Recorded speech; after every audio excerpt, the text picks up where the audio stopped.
Okay. Listen carefully, everybody.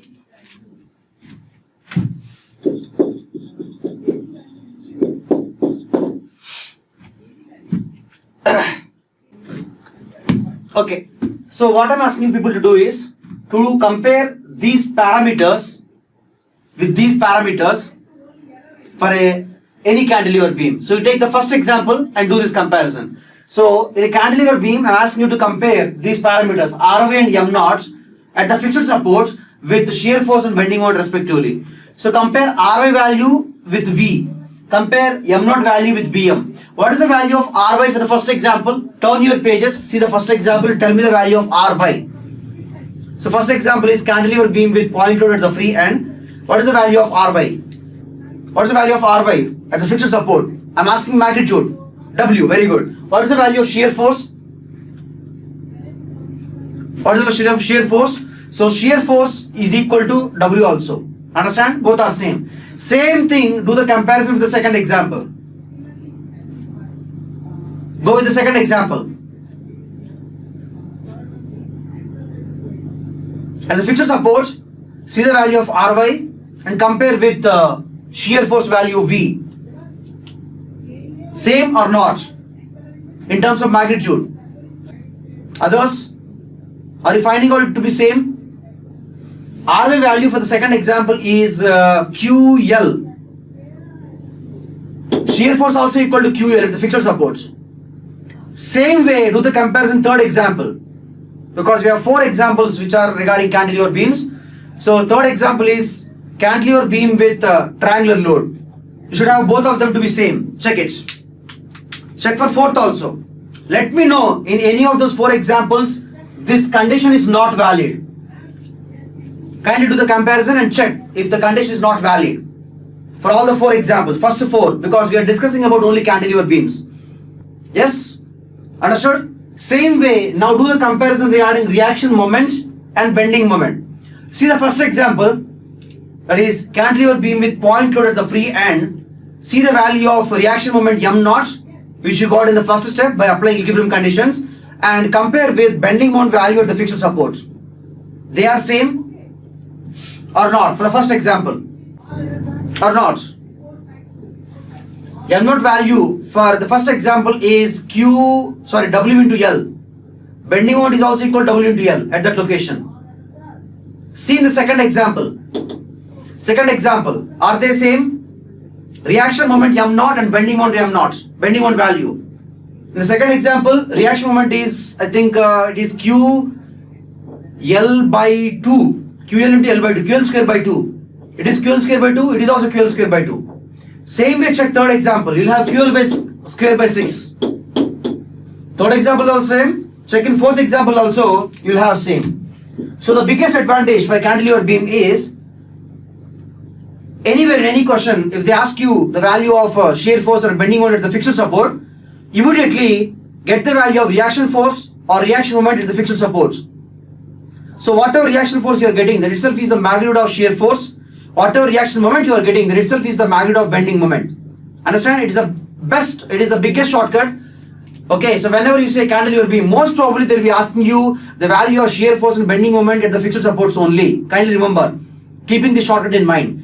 If you are unnecessarily doing the extra calculation, then you will be wasting your time. Okay, clear? So this is the biggest shortcut. Understand? Please remember.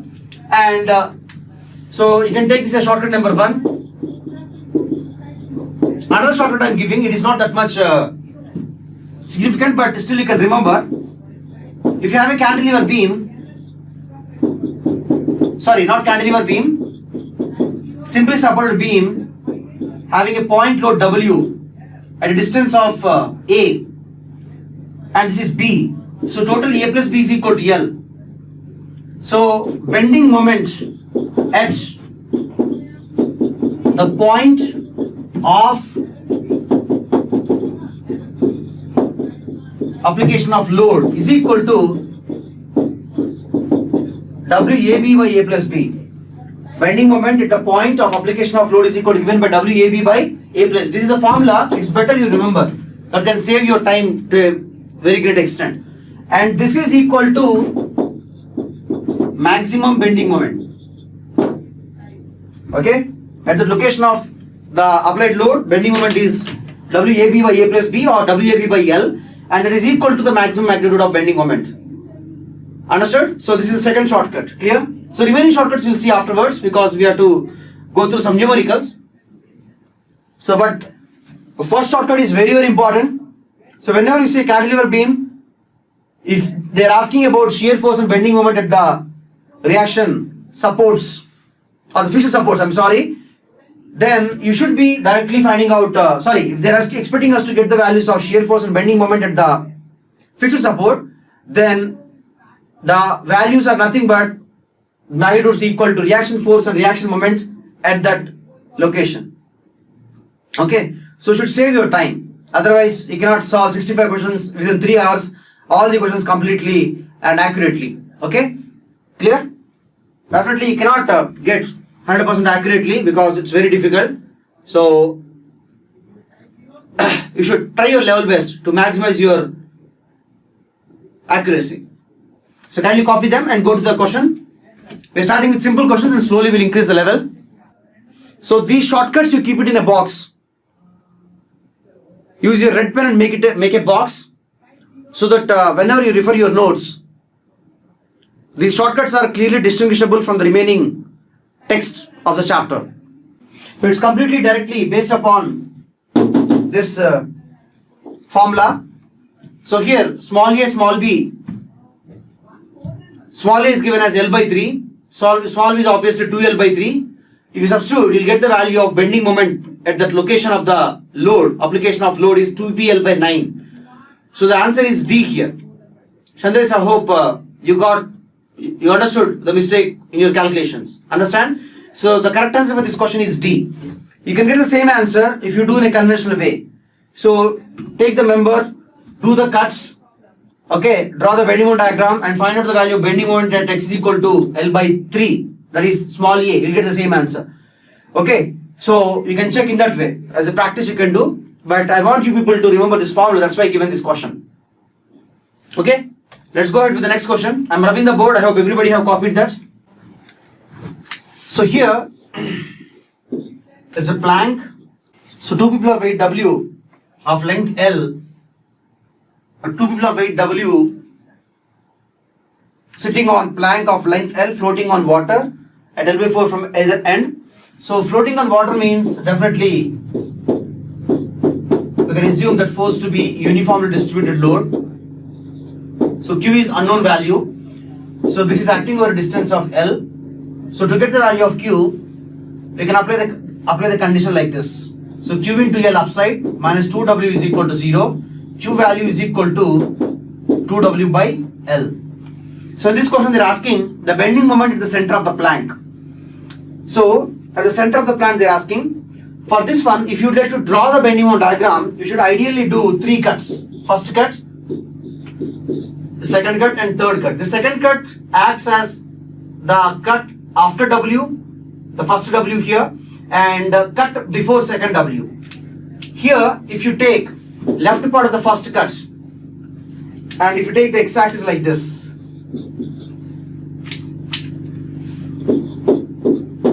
zero, L by 4, and we'll be getting this uniformly distributed load, and this distance we should take it as x, intensity is equal to q, and v upside, and we should take m anti-clockwise. It is a point.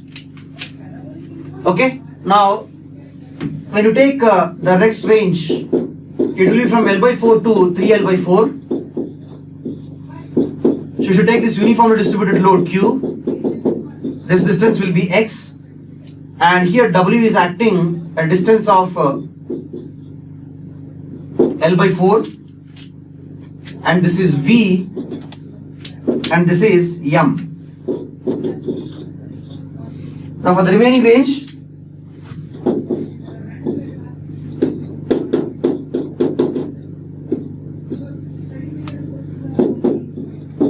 take the diagram like this. It is W, it is L by 4, and we have another W. This becomes 3L by 4.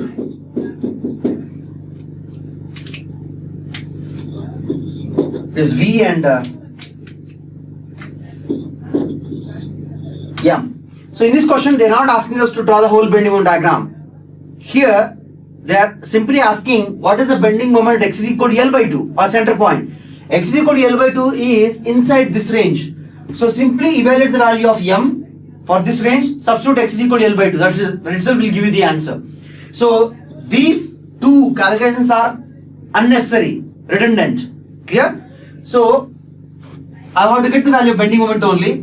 So equivalent diagram for this one will become W Q into X. This is X by 2. This is X by 2. This is L by 4. M is acting. So M anti-clockwise plus W into total distance is X. X minus L by 4 minus QX square by 2 is equal to 0. In this, if you substitute the values, so Qx square by 2 minus W of X minus L by 4. In this one, substitute the value of Q. Q is nothing but 2W by L. So 2W by L means W X square by L. 2W means 2 will go 2W by L. So W X square by L minus W into X minus L by 4. Substitute X is equal to L by 2. If you substitute X is equal to L by 2, it becomes W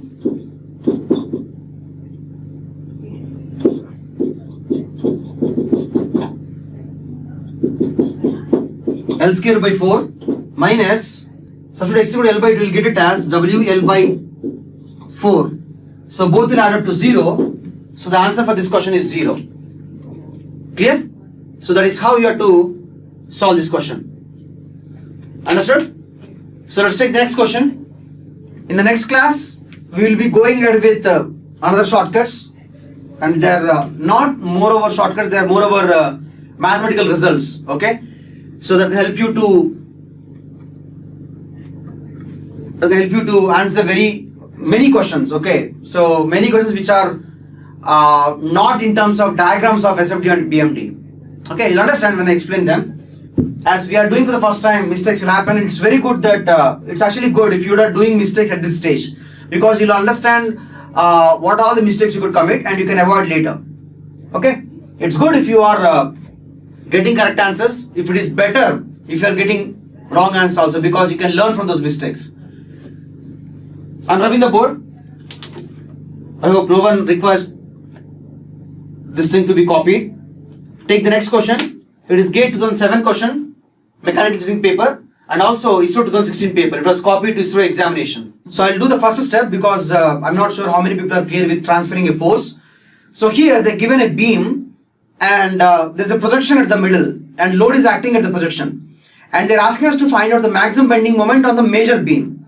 So here we should do one step. So the beam is given like this. At the center it's having a projection. So let's take this force as R1, this force as R2. Here there is a force of 100 Newton and this distance is equal to given by 0.1 meter. So we should transfer this force from here to here at the center of the beam to understand the effect of the force on the major beam here. So to transfer that, what we should do? We should apply equal and opposite force at that location. If you see here, this 100 and this upside down side, this 100 are making a couple. So if you see the diagram, 100, you'll get clockwise, 100 into 0.1, 10 Newton meter. You'll have this as R1, you have this as R2. So it's acting at the center. So these two are giving rise to moment of 10 Newton meter, but already existing force is also there, that is 100 Newton. So this is given as 0.5 meter. This is given as 0.5 meter. So you should take this loading condition to get the answer for this question. Okay, so I explained the first step. So you guys can take this question as a homework. We'll discuss the solution for this. Okay, because I want you people to see how much you are clear about the concepts we learned. So this is the test for that for that knowledge. So we'll discuss the solution as well. So if your answer is wrong, you'll be understanding why it is wrong. I'll not give you the answer. I'll not tell you the answer here. So you people try from your side and get the answer. And don't do the guessing. Kindly go ahead with steps and all. Here there is no shortcuts. Okay. So a traditional way only. Okay.